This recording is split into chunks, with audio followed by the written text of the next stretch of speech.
ඉඟුරු තේ කියන්නේ ලංකාවේ එදා අපේ අතීතයේ ඉඳන් පාවිච්චි කරන ඖෂධයක් වශයෙන්ම අත්බෙහෙතක්. ඉතින් මේ ඉඟුරු වලට තියෙන ඉල්ලුම අපේ පුරාතනයේ ඉඳන්ම තාමත් ඒ විදිහටම තියෙනවා. ඉතින් අපි මේ ඉඟුරුත් එක්ක තේ බොන එක අපේ එදා ඉඳන්ම තියෙන පුරුද්දක්. අපි ඉස්සර ඉඟුරු තේ බොන්නේ, දැන්ටත් බොන්නේ.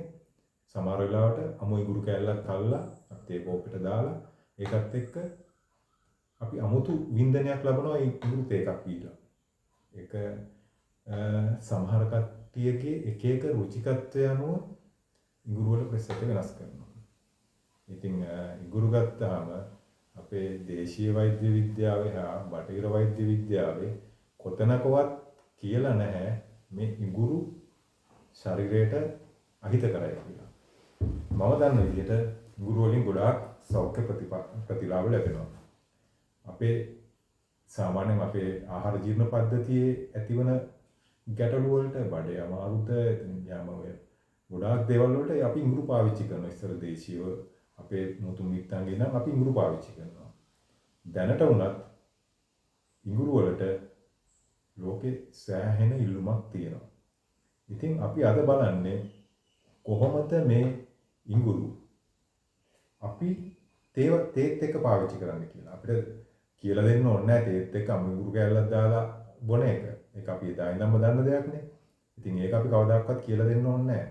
ඉතින් ඒක අපේ ගෙදර ඉන්න ගෘහණියෝ හැමදෙනාම දන්නවා කොහොමද අපි ඉඟුරුත් එක්ක තේ බොන්නේ කියලා. හැබැයි අපි අද කතා කරන්නේ අපි කොහොමද වියලි ඉඟුරු තේත් එක්ක කලවම් කරලා ඉඟුරු තේ හදන්නේ කියන එක. ඒක අපි නිවැරදිව කළේ නැත්නම් අපිට නිවැරදි ඉඟුරු තේ එකක් ලැබෙන්නේ නැහැ. ඉතින් අද ලංකාවේ හෝ පිටරට හෝ ඕනම තැනක ජින්ජර් ටී කියන එක ගන්න තියෙනවා. හැබැයි අලුතෙන් පටන් ගන්න කට්ටියට එතනින් ගියාම මේ තේකොළ ව්‍යාපාරයේ පිවිසෙන ඕගොල්ලන්ට මම මේකෙන් කියලා දෙන්න හදන්නේ අපි නියමාකාරයෙන් කොහොමද ජින්ජර් ටී එකක් හදාගන්නේ ඉඟුරු තේ එකක් හදාගන්නේ කියලා. එතකොට අපිට මේකට පාවිච්චි කරන්න පුළුවන් මොනවද? ගොඩක් කට්ටිය අහන්නේ කොහොමද මොනවද මොන ඉඟුරුද අපි මේකට පාවිච්චි කරන්න පුළුවන් කියලා. මේකට පාවිච්චි කරන්න පුළුවන් ලංකාවේ ඕනම ඉඟුරු වර්ගයක් පාවිච්චි කරන්න පුළුවන්. අපේ දේශීය වැවෙන බේත් ඉඟුරු, එතනින් ගියාම අපේ දේශීය තියෙන අනිත් ඉඟුරු, ඊට පස්සේ රැන්ගුන්, ඒ වගේ ওই චීන ඉඟුරු වර්ග ඒ ඔක්කොම පාවිච්චි කරන්න පුළුවන්. හැබැයි තේකොළ වලට කලවම් කරනකොට මේ ඉඟුරු වල තියෙන ජල ප්‍රතිශතය, ඒ කියන්නේ තෙතමනය සෑහෙන දුරට අඩු කරලා තියෙනවා. අපි තේකොළ ගත්තොත් තේකොළ වල ජල ප්‍රතිශතය සාමාන්‍යයෙන් 2%ක් 3ක් අතර ප්‍රමාණයට අඩු වෙලා තියෙනවා. මේ අඩුවීමේ ප්‍රතිශතය අනිවාර්යයෙන්ම අපි ඉඟුරු වලත් බලාපොරොත්තු වෙන්න ඕනේ. නැත්නම් යම් කිසි විදිහකින් අපි ඉඟුරු වල ජල වාෂ්ප ප්‍රමාණය වැඩි වෙලා තිබ්බොත් එහෙම අපේ තේකොළ එක ඉක්මනටම පුස් කරනවා. මොකද අර දාන ඉඟුරු වල තියෙන ජල ප්‍රතිශතය නිසා අර තේකොළ එක ඉක්මනට පුස් කරනවා. එතකොට අපේ නිෂ්පාදනයේ ගුණාත්මකතාවය එන්න අඩු වෙනවා. ඒකින්ද අපි නිවැරදි ඉඟුරු මොනවද කියලා බලමු. අපි මේ තියෙන්නේ අද ඔයගලන්ට මම මේ පෙන්නන්න ගෙනාවේ මේක තමයි අපි සාමාන්‍යයෙන් පාවිච්චි කරන ඉඟුරු වර්ග. මේ ඉඟුරු වර්ග වලද මම මේ අද ගෙනාවේ මේ දේශීය ඉඟුරු වර්ගයක් නෙමෙයි. ඔයගලන්ට පෙන්නනවා මේ ගෙනාවේ. මේක ඇවිල්ලා සාමාන්‍යයෙන් අපි ඉන්දියාවෙන් ගෙන්නන ඉඟුරු වර්ගයක්. මේ ඉඟුරු වල බලන්න මේකේ සාමාන්‍යයෙන් හොඳට ක්‍රිස්පි ගතියට ජල වාෂ්ප අයින් වෙලා තියෙනවා. ජල වාෂ්ප කොච්චර කන්දා මේක අරගෙන සාමාන්‍යයෙන් මේක මාස 6ක් තියලා තිබ්බත් පුස්කන්නේ මුකුත් වෙන්නේ නැහැ. අපි ඒකින්ද අපි අනිවාර්යයෙන්ම අපේ තේකොළ නිෂ්පාදනයේදී ඉඟුරු තේ හදනවා නම් අපි කෙලින්ම පාවිච්චි කරන්න ඕනේ මේ වගේ ඉඟුරු. අපි දේශීයව ගන්නවා නම් ඒ දේශීයව ගන්න ඉඟුරුත් සාමාන්‍යයෙන් හොඳට අපිට මෙන්න මේ වගේ ලොකු ඉඟුරු කෑලි වේල ගන්න ක්‍රමවේදයක් ඔය ඩිහයිඩ්‍රේට් කරලා ඉවරලා වේල ගන්න ක්‍රමවේදයක් තියෙනවා නම් ප්‍රශ්නයක් නැහැ. නැත්නම් අපි දේශීයව හදනවා නම් ඒක පොඩි පෙති වලට කපලා අනිවාර්යයෙන්ම අර සරසර ගන්න සයිස් එකටවත් වේල ගන්න ඕනේ. මම තව දැකපු දෙයක් තමයි දේශීය ඉඟුරු ගත්තට පස්සේ ඒ ඉඟුරු වල ටිකක් කළු පාට ගතියක් එනවා සාමාන්‍යයෙන් වේලුවට පස්සේ. හැබැයි මේ අපි ඉන්දියන් ඉඟුරු එකේ එහෙම ප්‍රශ්නයක් වෙන්නේ නැහැ. ඒක හැමතිස්සෙම සුදු පාටම තියෙනවා. ඉතින් ඒකින්ද ඔයගොල්ලෝ ඉඟුරු තේ හදනවා නම් මගේ අනුමතය මම කියන විදිය මගේ මතය සාමාන්‍යයෙන් මේ ඉන්දියන් ඉඟුරු එකෙන් හදන්න. එතකොට ඕගොල්ලන්ගේ නිෂ්පාදනය ගුණාත්මකව ඉදිරියට ගෙනියන්න පුළුවන්. ඊළඟට අපි කොහොමද මේ ඉඟුරු තේත් එක්ක කලවම් කරන්නේ? ඒක අපිට තියෙන විශාලම ප්‍රශ්නයක්. ඉඟුරු තියෙනවා තේ තියෙනවා. මොන තේත් එක්කද කලවම් කරන්නේ? ඉතින් ඒක තමයි ප්‍රධානම අභියෝගය. අපි ඒකට ඕගොල්ලන්ට කියන්නේ සාමාන්‍යයෙන් මේ ඉඟුරු වල තියෙන කුඩු ගතියට කවදාකවත් ඉඟුරු පවුඩර් ගන්න එපා. ඉඟුරු පවුඩර් කියන්නේ වෙළඳපොලේ විකුණන්න තියෙන සාමාන්‍ය හීන් පාන් පිටි වගේ පවුඩර් කරපු එක. ඒක අපි තේකොළ වලට දැම්මට පස්සේ ඒකේ තේකොළ වල පවුඩර් නෙමෙයිනේ තියෙන්නේ. එතකොට නිකන් අර පුස්කාලා වගේ හරි කැතයි තේකොළ එක. හැබැයි අපිට මේකට ගන්න පුළුවන් සාමාන්‍යයෙන් හොඳ ඩස් නම්බර් 1 එක. අපි ගත්තොත් එහෙම මේ වගේ ඩස් නම්බර් 1 එකකට අපිට ඉඟුරු තේ හොඳට කලවම් කරන්න පුළුවන්. ඉඟුරු හොඳට කලවම් කරන්න පුළුවන්. එතකොට මේකේ තියෙන මේ ඩූල් සයිස් එක, මේ කියන්නේ මේ තේකොළ වල කෑලි සයිස් එකටම අපි සමානව අපි ඉඟුරු වල ඒ සයිස් එක අපි හදා ගන්න ඕනේ. අන්න ඒකයි වැදගත් වෙන්නේ. නැත්නම් කවදාක්වත් ලොකු කෑලි මේකට කලවම් කළොත් කවදාක්වත් මේකේ සයිස් එකට මේකේ සයිස් එක ගැලපෙන්නේ නැහැ.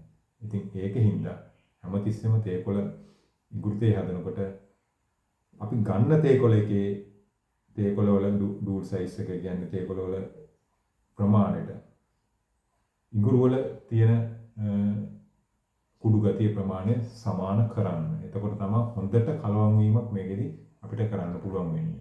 අපි ඉඟුරු ගන්නකොට තේ වලට කලවම් කරන්න ගන්න ඉඟුරු පවුඩර් එක. පවුඩර් එක කියන්නේ මම ඉස්සෙල්ලා කිව්වා වගේ ඉඟුරු පවුඩර් කියන්නේ කුඩු වශයෙන් පාන් පිටි වගේ කුඩු වශයෙන් තියෙන එක නෙමෙයි. මම දැන් මේකට ඉස්සෙල්ලා ගත්ත මේ ඉඟුරු ටික මම කුඩු කරගත්තා. මේ කුඩු කරගත්තාම මේකේ තියෙන සාමාන්‍යයෙන් පොඩි ඩූල් සයිස් එකක් එක්ක තමයි පොඩියට තමයි කුඩු වෙලා තියෙන්නේ. හැබැයි මේකේ මේ ෆයිබර් ගතියත් ටිකක් තියෙනවා. ඒකේ තියෙන මේ සමහර කෙඳි ගතිය. මේ කෙඳි ගතිය ගොඩාක් දුරටම අඩු වුණොත් හොඳයි. කෙඳි ගතිය පුළුවන් තරම් අඩු කරගන්න කෙඳි ටික අහුල්ලා මේව කරගන්න. ඉතින් ඊට පස්සේ අපිට පුළුවන් මේක නියම ඉඟුරු තේ එකක් අපිට නිර්මාණය කරගන්න. ඉතින් අපි දැන් බලමු අපි කොහොමද නියම ඉඟුරු තේ එකක් හදන්නේ, කොච්චර ප්‍රතිශතයක් ඇතුළත අපි ඉඟුරු කලවම් කරන්න කියන එක. ඉතින් අපි ඒකට අපි බලමු අපි පොඩ්ඩක් තරාදියක් අරගෙන කොච්චර ඉඟුරු ප්‍රමාණයක් අපිට අවශ්‍ය වෙනවද කියලා. ඉතින් ඒ අවශ්‍ය වෙන ඉඟුරු ප්‍රමාණය අපි තීරණය කරන්නේ අපි සාමාන්‍යයෙන් තේකොළ වල ගුණාත්මක භාවය ඇති වෙන විදිහට ඉඟුරු කලවම් කරන එක. නැතුව අපිට හිතුමතේ ඉඟුරු කලවම් කරන්න බෑ. ඉඟුරු පවුඩර් කලවම් කරන්න බෑ. අපිට ප්‍රතිශත සාමාන්‍යයෙන් ගත්තොත් එහෙම අපි මේකට ග්‍රෑම් 25ක් අපි බලමු මේකට ග්‍රෑම් 25ක් ඉඟුරු පවුඩර් එක දානවා. දැන් සාමාන්‍යයෙන් ග්‍රෑම් 25ක් මේකට අපි ඉඟුරු පවුඩර් එක දැම්මට පස්සේ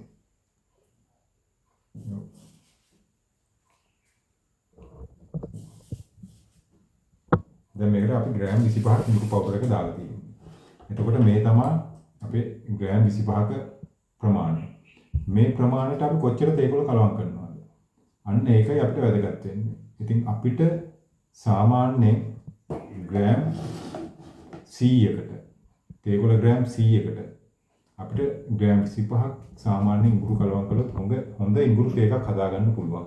අපි දැන් බලමු මේකට අපි මේ හදාගත්ත ඉඟුරු පවුඩර් එක අපි මේකට මෙහෙම දානවා. දාලා ඉවරලා අපි තේකොළ වලින් ග්‍රෑම් 75ක් අපි දාගන්නවා.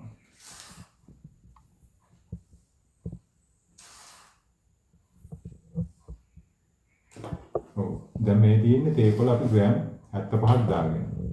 එතකොට මේ තේකොළ ග්‍රෑම් 75 අපි ඉස්සෙල්ලා හදාගත්ත මේ තේකොළ ග්‍රෑම් 75 මේ ඉඟුරු ග්‍රෑම් 25ත් එක්ක අපි කලවම් කරනවා. මේ විදිහට හොඳට ඉඟුරු මික්ස් වෙන විදිහට අපි මේක තේ කොලත් එක්ක කලවම් කරන්න පුළුවන්.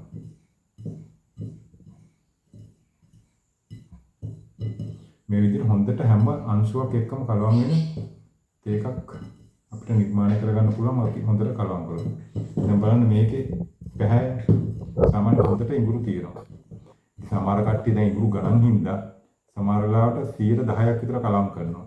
ඒකට ඒක තමන්ගේ රුචිකත්වය. මම නම් දකින්නේ මගේ අත්දැකීම් එක්ක සාමාන්‍ය හොඳ ඉඟුරු රහක් එන්න නම් සාමාන්‍ය 120ක් 125ක් 115කට වඩා වැඩි වෙන්න ඕනේ ඉඟුරු ප්‍රසතේ. මේ ප්‍රසතේට આવොත් හොඳ ඉඟුරු තේ එකක්. අපිට හොඳ මිලකට හොඳට විකුණන්න පුළුවන් හොඳ ඉඟුරු තේ එකක්. ඒතකොට මේකෙදි අපිට සාමාන්‍යයෙන් හරි ලස්සනට ඉඟුරු තේ එකක් අපිට හදාගන්න පුළුවන්. ඒතකොට මේකේ කලර් එකත් ලස්සනයි. මේකේ ඕන කෙනෙකුට දැක්ක හැටියේ මේකේ හොඳට ඉඟුරු තියෙනවා කියලා මේක කරනවා. ඒතකොට අපිට බිව්වට පස්සේ මේකේ හොඳ ඉඟුරු රහක් එනවා. සමහර කට්ටිය හදන ඉඟුරු තේ එක අපි සාමාන්‍යයෙන් පුරුදු වෙලා තියෙන ඉඟුරු බොන්න අමු ඉඟුරු දාලා බොන්නනේ. ඉතින් අමු ඉඟුරු දාලා බොන්න පුරුදු වෙච්ච අපිට සාමාන්‍ය වියලිච්ච ඉඟුරු දැම්මහම පොඩි සාමාන්‍යයෙන් අපි කියමුකෝ චූටි පොඩි ප්‍රමාණයක් දානවා. අපි ග්‍රෑම් 100කට ග්‍රෑම් 5ක් විතර වගේ දානවා. එතකොට අර ඉඟුරු රහක් එන්නේ නැහැ. එතකොට කියන්නේ ඉඟුරු රහ නැහැ, ගෑවිලා යනවා වගේ ඉඟුරු තියෙනවා. මේ වගේ දැම්මම සාමාන්‍ය හොඳ ඉඟුරු රහක් එනවා. එතකොට සාමාන්‍යයෙන් හොඳ ටේස්ට් එකක් තියෙනවා.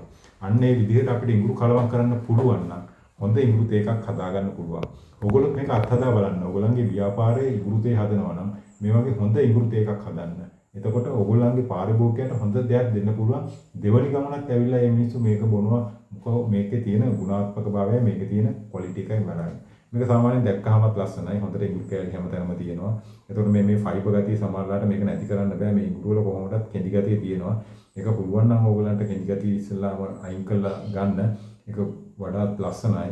ඊට පස්සේ හොඳ ඉඟුරු තේ එකක් හදන්න. මේක හදනකොට සාමාන්‍යයෙන් මේක සාමාන්‍යයෙන් ග්‍රෑම් 2ක් 1.5ක් අතර ප්‍රමාණයක් ඉඟුරු තේ හදනකොට තේ කොළ වශයෙන් ගන්න.